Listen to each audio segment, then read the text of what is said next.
نگراں کابینہ میں ڈاکٹر شمشاد اختر اور معروف بزنس مین گوہر اعجاز کی شمولیت کا امکان ہے۔ اس پر ہم بات کریں گے ڈان نیوز کے چیف رپورٹر اسلام آباد ثناء اللہ خان سے۔ ثناء اللہ خان، بتائیے گا کابینہ کا حصہ اور کون کون ہوں گے؟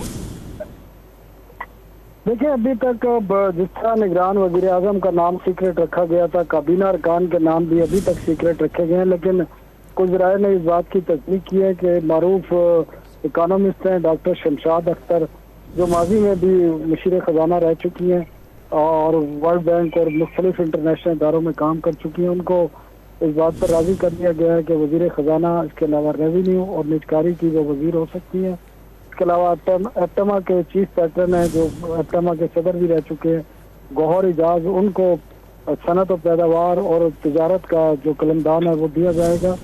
اس کے ساتھ سرفراز بگٹی ہیں، جن کے بارے میں کہا جا رہا ہے کہ وہ بھی کابینہ میں شامل ہوں گے، نگران وزیر اعظم کے بڑے قریبی ساتھی ہیں۔ باقی ناموں کے بارے میں ابھی تک تصدیق نہیں ہو سکی ہے، لیکن امکان یہی ہے کہ کل 8 سے 10 وزراء جو ہیں وہ حلف اٹھائیں گے، اور اس حلف کے ساتھ ہی نگران وزیر اعظم نے کابینہ کا اجلاس بھی کرنا ہے۔ ثناء اللہ، بہت شکریہ، آپ نے اپڈیٹ کیا۔